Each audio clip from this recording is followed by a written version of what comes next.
Mesdames et messieurs, bonsoir. J'ai le plaisir aujourd'hui de recevoir Rokhaya Diallo. Rokhaya, bonsoir. Bonsoir. Rokhaya est journaliste, écrivaine, les cinéastes, cofondatrice de l'association Les Indivisibles. Vous êtes ici à New York aujourd'hui pour votre première, Network of Hate. De quoi est-ce que ça parle?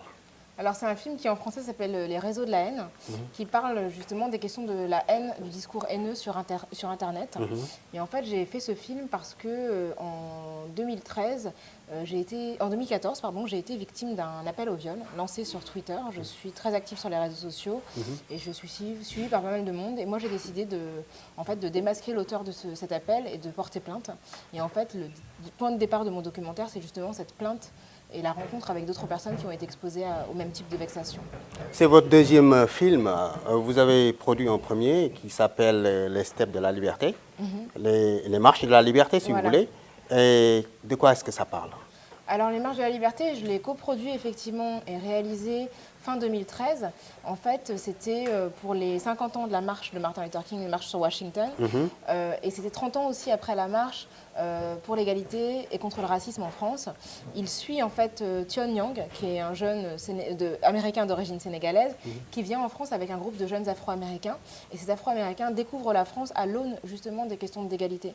Et en fait, ils découvrent que notre pays, la France, est exposé au même type de questions avec les minorités, avec le racisme, avec les problèmes d'égalité. Et ça raconte un peu ça raconte la France à travers le regard de jeunes Américains. Absolument. Maintenant, nous allons un peu regarder les phénomènes pour lesquels vous combattez, sexisme, racisme, tous ces ismes-là, qui font que notre humanité est presque troublée. Alors, mais je vais vous poser la première question qui a trait à l'Académie française. Je vous ai appelé tout à l'heure journaliste écrivaine. Le terme n'est pas recommandé par l'Académie. Qu'est-ce que vous en dites? Je pense que l'Académie française a fait preuve parfois d'un certain conservatisme, notamment en intégrant dernièrement le philosophe Alain Finkielkraut, dont moi j'estime que les idées sont assez contraires aux miennes et plutôt conservatrices, assez rétrogrades. Donc moi je me permets cette liberté parce que je crois que l'Académie française n'a pas toujours été l'amie du féminisme. Pensez-vous que c'est du sexisme alors? Je pense que c'est du sexisme, je pense en tout cas que c'est un manque d'intérêt pour les voix féministes. Bien. Votre organisation a également créé un prix, oui. Yabon. Vous avez dit entre guillemets pour honorer les personnalités françaises qui ont émis des déclarations racistes. Oui. Ma question c'est de savoir, est-ce que vous n'amplifiez pas là ce discours haineux en les exposant sur cette forme? Ne pensez-vous pas par exemple que dire qu'une personnalité française a dit une insanité et que cette personnalité-là a droit à un prix, est-ce que cela ne permet pas d'exposer le discours? Alors le prix, évidemment, c'est un prix qui est ironique, qui a pour but de montrer de quelle manière en fait les propos racistes en France sont proférés en toute impunité. Et au contraire, moi je trouve qu'on a tendance à laisser en France, laisser les gens s'exprimer sur le racisme sans nécessairement les contester. Et les Yabon Awards, pour moi, c'était une manière de faire ce qu'on fait beaucoup aux États-Unis, name and shame, c'est-à-dire qu'on montre en fait que les gens qui sont en désaccord avec ces propos ont aujourd'hui envie de répondre. Quand on les expose, en fait, on se rend compte que le public qui assiste à la cérémonie a pu voir ce genre de propos à la télévision, à la radio, les lire dans les journaux, en se sentant offensé mais sans forcément réagir. Et le fait d'exposer tous ces propos, en fait, ça provoque des réactions très négatives de la part des gens qui reçoivent les prix. Parce qu'en fait, ça contribue, n'est-ce pas, à propager? Non, ça contribue au contraire à montrer qu'il y a une réaction et qu'on ne laisse rien passer. Je trouve au contraire que ce qui fait propager le racisme, c'est le fait de laisser les gens s'exprimer sans réagir et sans répondre. On voit bien par exemple que dans un pays comme les États-Unis, lorsque quelqu'un tient des propos racistes, les associations antiracistes s'organisent pour montrer publiquement tel ou tel propos, comme le font les réseaux sociaux, et généralement les personnes présentent des excuses publiques. Et nous, en France, au contraire, on a des gens qui tiennent des propos racistes et qui se sentent en fait dans un contexte où ils ont le sentiment qu'ils peuvent dire ce qu'ils veulent sans qu'il n'y ait aucune réaction. Et le but, moi, de cette cérémonie que j'ai créée en 2009, c'était vraiment de montrer que, eh bien, moi, je suis une Française qui veut aujourd'hui montrer que ma voix compte. Pensez-vous, par exemple, que les racistes ont droit à l'expression et ont-ils le droit de s'exprimer comme tout le monde? Je pense qu'ils ont parfaitement le droit de s'exprimer, mais je pense que les antiracistes ont le droit de leur répondre. Et c'est ce droit-là que je m'arroge, hein, que j'utilise pour répondre avec mon association. Et je crois que c'est important que l'expression publique reste libre, que toutes les idées puissent s'exprimer, parce que je pense que quand on les étouffe, elles s'expriment de toutes les façons ailleurs et parfois de manière beaucoup plus agressive et beaucoup plus violente.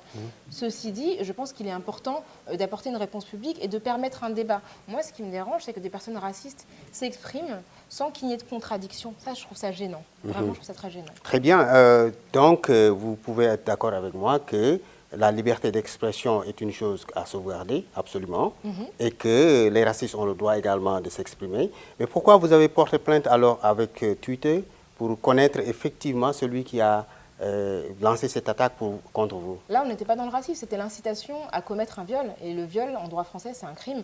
Et moi, effectivement, je me fais régulièrement insulter sur Twitter, des insultes à caractère sexiste ou raciste, et généralement, je ne porte pas plainte. Là, j'ai porté plainte parce que je me sentais atteinte dans ma sécurité personnelle. Vous imaginez bien que voir son nom exposé à la vue de millions de personnes avec une incitation à m'agresser physiquement, c'était quelque chose qui m'a effrayée. Et moi, je voulais que cette personne soit devant les tribunaux parce que là, pour moi, elle a commis un acte qui est illégal. On n'est plus dans le cadre de l'expression, mais là, on est dans une menace, en fait. C'est autre chose. De la violence physique. De la violence physique, absolument. Eh bien, quelle est votre réaction après que Twitter ait refusé de diffuser l'identité de cette personne?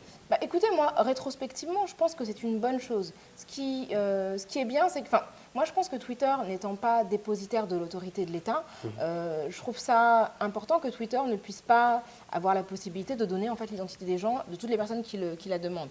Après, Twitter a collaboré avec la police. Lorsque la police lui a demandé l'identité de la personne, ils l'ont fait, mais c'était la police. Et la police, c'est l'État français.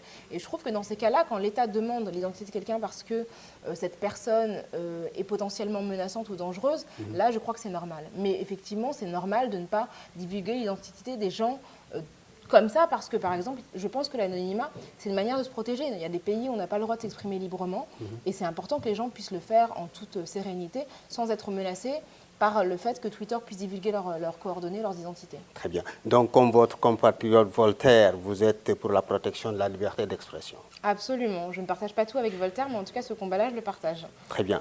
Alors, nous allons peut-être terminer un peu avec votre film. Oui.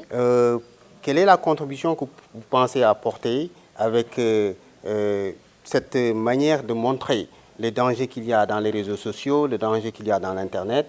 Comment pouvez-vous apporter une solution à l'humanité? Parce que beaucoup de gens, les terroristes sont là-dedans, les racistes, tous ces gens qui sont très mauvais pour la communauté sont là-dedans.